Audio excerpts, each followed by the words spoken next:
seorang bayi pada 15 hari bulan di dalam tandas. Ini adalah satu kes ataupun satu bukti bahawa berlakunya satu kecuaian yang tidak boleh, kecuaian besar yang tidak boleh diterima oleh sesiapa sahaja pun. Sekarang ibu dan bapa kepada bayi itu memang berada dalam keadaan tertekan, satu fobia terhadap hospital. Dan saya sendiri telah melawat ibu dan anak malam semalam. Mereka daripada kawasan Batu Gajah, Taman Sri Wangsa Batu Gajah.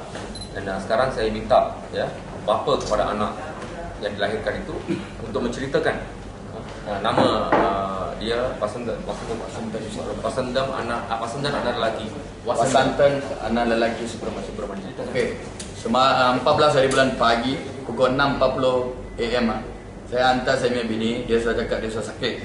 Saya hantar dia pergi dekat labor room, labor ward hospital Ipoh, Permaisuri Bengawan. Lepas doktor checking semua, dia orang cakap pukul 8.30 pagi baru buka 1 cm.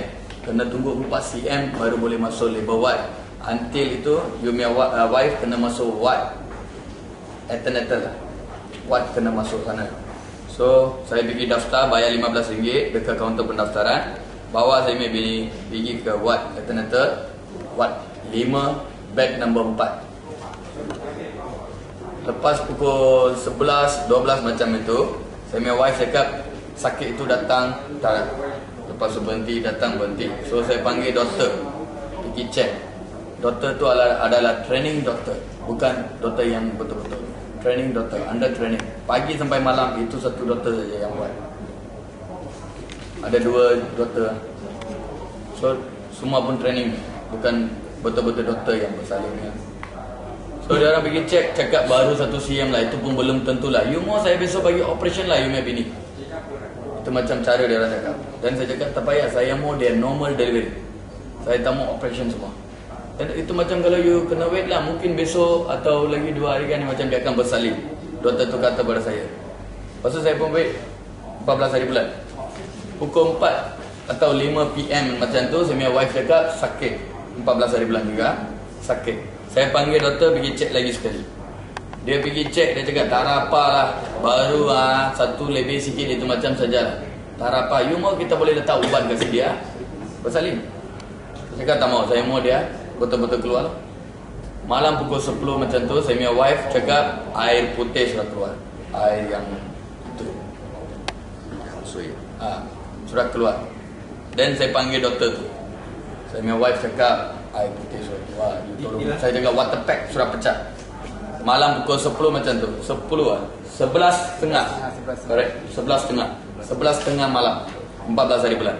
Dan water pack pecah. Apa? Bukan, saya pun ingat saya sudah silap cakap. Lepas tu saya cakap dalam bahasa Melayu, saya cakap, tak tahu dia cakap tu air putih sudah pecah. Dia pun tengok saya satu macam, cakap tolong pergi cek, itu saya punya bini. Lepas tu baru doktor tu masuk dalam, pergi cek saya punya bini. Langsung tak ada cek, dia tanya soalan pada saya punya bini. Banyak keluar ke? Putih-putih ke? You ada nampak ke? Saya wife cakap, dah sikit-sikit keluar. Ini tak ada apa lah, ini small inches, ini macam saja. Dia cakap tu macam, dia keluar balik tu doktor. Lepas tu dia tak tahu apa ingat, dia patah balik pergi dekat saya punya bini. Dia cakap, lain kali jangan panggil you punya suami ya. Ada butang, you tekan butang ha. You punya suami depan semua orang cakap water pack lah, inilah, itulah. You lain kali call kita sajalah. Yang itu doktor dah cakap ke doktor sama? Doktor cakap, training doktor. The same doctor that the morning one. Ya. Dan saya punya wife 11.40 ni macam, dia cakap banyak sakit, dia pergi toilet, lepas tu dia masuk bilik. Dia pergi toilet, dia masuk bilik. Saya pergi dekat security sana depan. Saya cakap tolong kasih saya masuk. Saya punya wife sana sikit. Dia cakap banyak sakit, tapi doktor-doktor semua cakap tak apa, baru 2 cm. Macam ni saja dia orang cakap. So saya mau bersebelah dia. Tak boleh kita ada visiting hours, ini ada hospital punya rules. Tak boleh masuk punya, saya dia punya suami. You orang nurse, siapa pun tak mau pergi tengok. Bagilah saya pergi jaga dia sekali. Kalau you mau bawa dia, mari duduk depan kita lah. Kita punya reception sana, nurse semua duduk punya tempat, dia pun duduk sebelah lah. Tak payah dalam bilik lah. Kalau dia takut, panggil dia sini duduk. Dan dia open itu pintu, saya masuk dalam. Bawa saya punya bini. Saya punya bini cakap tak boleh tahan, saya banyak sakit. Pukul 12, 20 macam tu. Dia cakap banyak sakit, tak boleh tahan. Lepas tu pasal masa-masa ni saya tak boleh tetapkan lah. So mungkin saya cakap sama dia 12.5, mungkin cakap sama dia orang 12-20. So masa anggaran saja saya boleh cakap. Okey. Lepas tu saya pergi bawa, panggil saya bini saya cakap jangan sentuh, banyak sakit, sekeliling sakit. Lepas tu saya pergi panggil nurse balik. Nurse, tolonglah bawa dia mari depan. Sekali dengan orang duduk. Saya sudah cakap, you bini tak mau mari duduk saja. Dia bangun pun tak boleh, macam mana dia mau jalan? Pergi bawa lah. Baru tu nurse pergi bawa dia datang. Dekat sebelah nurse punya tempat duduk kan. Dia bagi dia duduk sana. Lepas tu nurse itu semua sudah baring tidur. Satu nurse dekat kerusi malah sana. Dia terus angkat itu tuala. Dia tidur. Itu doktor training, dia baca buku. Dekat reception punya tu, saya bini duduk punya sebelah. Itu nurse semua atas macam ni tidur. Semua nurse. Pukul berapa? Pukul 12.30 macam ni. 12.40. Tengah malam lah. Tengah malam. Ada berapa? 15 hari bulan. Ada berapa orang nurse? Nurse ada 5-6 orang. India, Melayu ada sana. Atas meja macam ni ada satu nurse Melayu, dia tidur atas bangku itu kerusi malas macam ni. Itu selimut apa itu? Tuala patient ni dia macam ni dia tidur saja. Security sudah baring atas dia punya kerusi. Lagi satu security dia keluar isap rokok, duduk perempuan punya security. Keluar isap rokok depan hospital antenatal sana. Dia masuk dalam balik, lepas tu keluar isap rokok, masuk dalam, lepas dia pun baring tidur. Dan saya tunggu sampai 12.40 saya punya bini cakap, saya rasa sudah mau mati. You potong saya punya nama, bawa saya keluar pergi lagi satu hospital. Saya tamu ni. Dia cakap macam ni. Lepas tu saya cakap, you tahanlah. Saya pergi panggil balik. Itu security cakap apa? 12.40 security cakap, you punya bini berapa bulan berapa anak ni? Nombor berapa? Nombor 3. Panggil dia, jangan berlakon lah. Ini biasalah ni. Ini nombor anak 3 ni. Sapsoi boleh keluar ni. Itu security guard. Dia cakap hospital ni. Ini sapsoi boleh keluar ni. Kita punya nurse bukan bodoh. Dia orang boleh jaga ni. Lu punya bini bye-bye boleh beranak ni lah. You jangan takut-takut lah. Anak nombor 3. Saya cakap, ya. Saya cakap anak nombor 3 ke nombor 2 ke bersalin itu serupa juga. Dia lagi satu nyawa tu. So saya cakap mati lahir balik macam tu beranak punya time. So you jangan careless. Kita tahu jaga Mia. Itu doktor training dia cakap, kita tahu Mia lah, kita boleh Mia. Dia ada sebelah kita saja Apa macam kita bawa pergi Mia. Belum buka, baru 3 cm. 12.42 macam ni, dia cakap 3 cm. 12.51, 15 hari bulan. Pagi, saya wife call saya. Saya ada bagi dia satu handphone untuk in case apa-apa call saya. Dia sentiasa simpan dalam dia punya poket baju hospital di sana. Dia call saya, dia cakap saya sudah beranak anak dalam toilet. Saya sudah baring 12.51 dia beranak. 12.53 saya punya wife call saya, rekod dalam phone semua saya. Dia call saya, dia cakap sudah beranak anak dalam toilet. Tengah keluar dia cakap, macam mana saya punya perasaan? Dalam kereta saya tidur serupa anjing. Careless doktor semua. Saya cakap, mana doktor semua?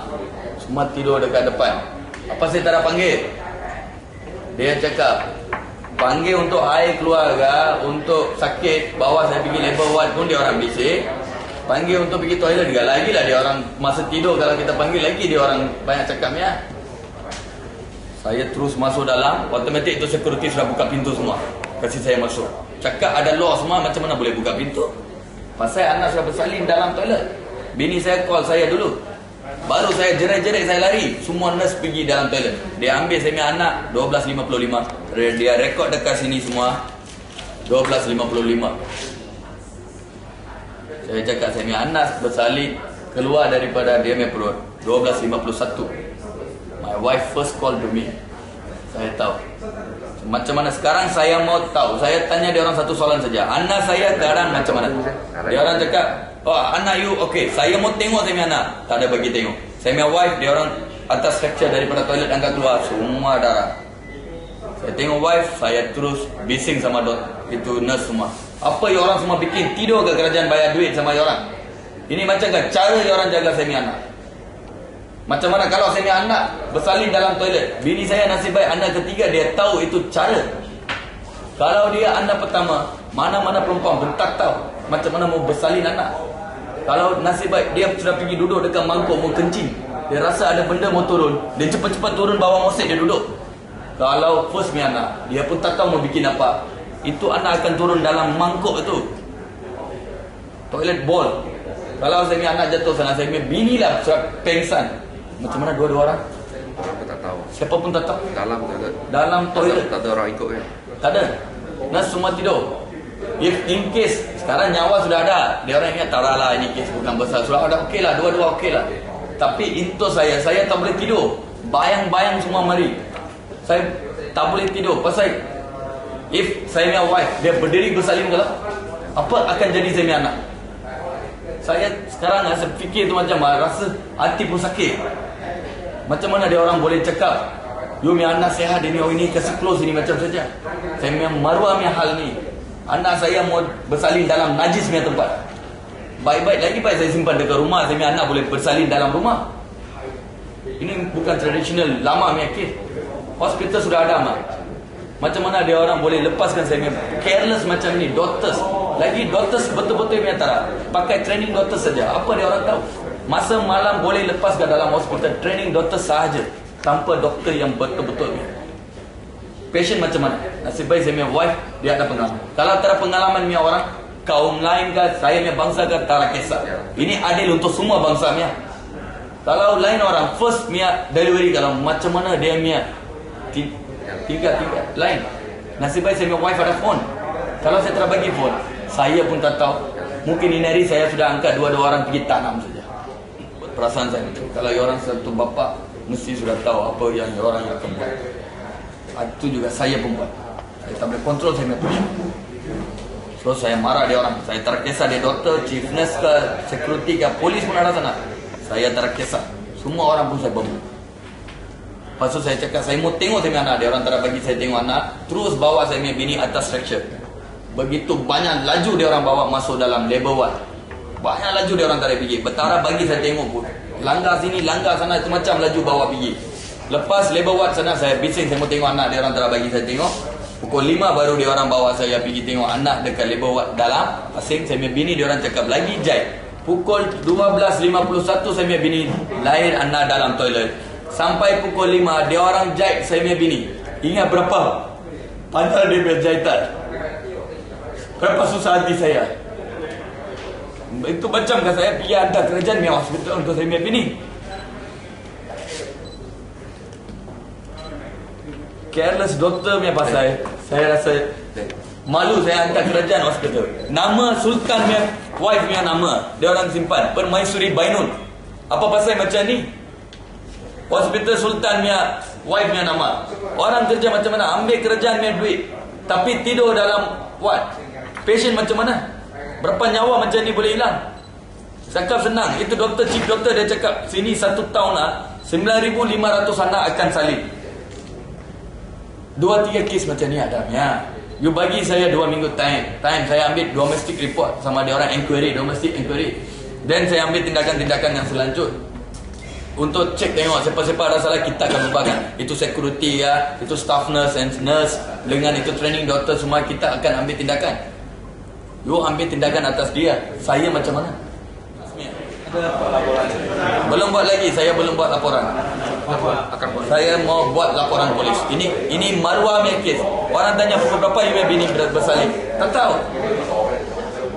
Saya mau bawa saya punya anak pergi Pantai Puteri. Belum bawa lagi. Saya settle ni semua kes, akan bawa Pantai Puteri untuk cek semua. Segala kos yang saya belanja untuk saya punya bini dan kerugian saya, hospital Ipoh kena tanggung. Itu yang saya mau. Dan kena ambil tindakan yang sewajar untuk doktor-doktor yang training itu, dengan itu staff nurse, security guard. Kita sudah dengar apa bapa kepada anak ni sudah ceritakan. Kami hangat tak turun lagi. Dia emosi sebab kita tahu apa yang telah dilalui oleh dia dengan isteri dia. Dan memang saya dah pergi lawatlah isteri dan anak dia semalam di rumah. Memang sekarang kedua-dua ibu bapa ini berada dalam satu keadaan fobia lah. Okey. Dan pada pagi ini saya telah bawa bapa berjumpa dengan timbalan pengarah hospital. Puan Dr. Kamalachi ya. Timbalan Pengarah. Puan Dr. Kamalachi. Kamalachi. Dan pada pagi ini juga bapa sudah ceritakan segala-galanya, sebab dia masih belum dapat apa-apa report mengenai kes ini, dan hari ini beliau telah menceritakan A to Z apa yang diceritakan kepada kita sekarang. Dia sudah ceritakan kepada doktor itu, dan doktor itu berjanji, Timbalan Pengarah berjanji bahawa siasatan lanjutan akan dibuat dengan segera. Pihak hospital akan menyiasat semua orang-orang yang terlibat, termasuk security. Dan beliau berjanji akan memberi keputusan dan juga tindakan-tindakan yang telah diambil dalam tempoh 2 minggu. Dan pihak hospital akan menghubungi saya, dan pihak hospital juga akan menghubungi bapa untuk memberitahulah tentang status aduan yang dibuat ini. Walau bagaimanapun pihak keluarga ataupun bapa akan membuat laporan polis tentang perkara ini ya. Ini untuk future use lah, for future use. Apa tindakan selanjutnya yang akan kita ambil kita belum pasti lagi. Okey, tetapi walau bagaimanapun adalah perlu untuk membuat laporan polis tentang perkara ini, maka beliau akan melakukan laporan polis.